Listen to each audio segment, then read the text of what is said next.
of my constituents prevailed as I was elected into the House of Representatives to represent Jada Ganye Mayo Belwa Tongo Federal Constituency of Adamawa State. This is a confirmation of the trust and confidence reposed in me and the tacit approval of my stewardship as a legislator in the outgoing 8th National Assembly. I am eternally grateful to God and my constituents for the opportunity given me once more to be their ears and eyes in the Parliament for another term.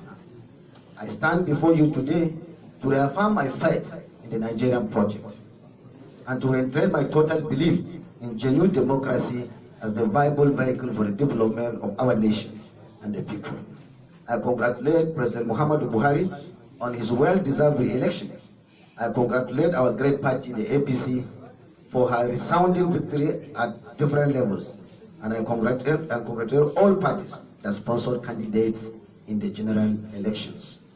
Permit me to use this opportunity to specially celebrate all returning honorable members of this Hamlet Chamber of the House of Representatives on the renewal of their mandate by their respective constituents. It was an arduous task. I welcome the new honorable members. What's happening now?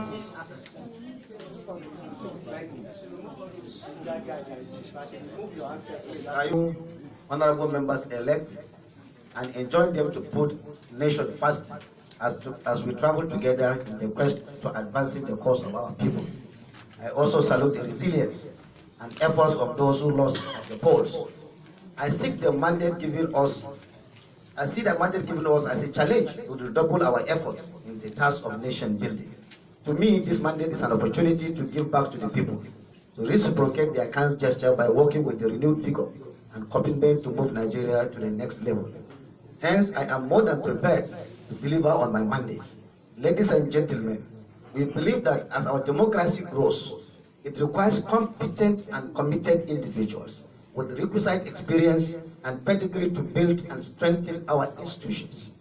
One of such institutions is the Parliament, and in particular the House of Representatives, which is the House of the Nigerian people. We know that the task ahead is enormous, but surmountable. I therefore stand before you today to make a solemn declaration to seek the office of the Speaker of the 9th House of Representatives. I am offering myself for the position of Speaker because the 9th Assembly deserves the best of leadership.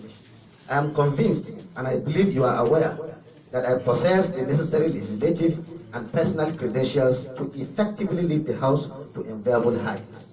As spokesperson for the House, I represented and defended the legislature effectively for 4 years. This, you can attend to that. Hence, I am better positioned to preside and speak for the House as a Speaker. I am not contesting because I have been anointed or endorsed by any entrenched interest, but because I am the candidate of the Nigerian people. This ambition is not self-serving. It is in national interest. It is for the Nigerian project. Apart from the competence, experience, untainted personal record, and excellent leadership traits, what will I be offering to you in terms of policy trust? We are presenting a new legislative charter, which is our contract with the Nigerian people. This is a contract that will be driven by good laws and ethical legislative practices. We are desirous to enter into a contract with the Nigerian people for the good of the nation. We are not oblivious of the bad blood and emotions generated among the citizenry in the course of the general elections. We will therefore work urgently and genuinely to mend fences and build bridges across the nation. Our leadership will seek for laws that guarantee security of lives and property, promote unity, encourage ethnic and religious tolerance, instill discipline, and restore patriotism in our citizenry. We will insist on the strict application of the rule of law and engender equity, fairness, and justice in the Nigerian state.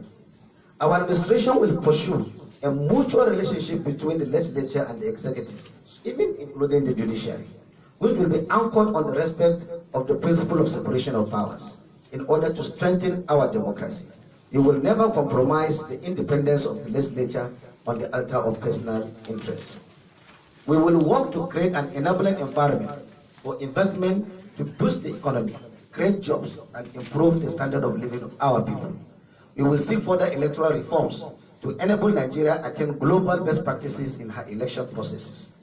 We will operate an open door policy where every lawmaker will be accorded equal rights and opportunities, and our watchword will be transparency and accountability. We will also stand for responsive and responsible governance. We will seek to consolidate on the gains of the legislative agenda of the 8th House. Ladies and gentlemen, details of the new legislative charter, my vision and mission for this executive position will be unveiled at a later date. Therefore, even as we await the formal declaration of the proclamation of the 9th Assembly in June, I appeal to all my colleagues, honorable members elect and the returning ones, to invest in me for a good result. I call on my colleagues in the forthcoming assembly to team up with me and choose a speaker that can be proud of, a speaker that will not betray their trust, a speaker that can unite the House, a speaker who knows his onions, a speaker for all and not for the few, and a speaker that Nigeria needs at the moment. Long live the Nigerian people, long live the Federal Republic of Nigeria, long live the House of Representatives, long live Abdulrazak Namdas.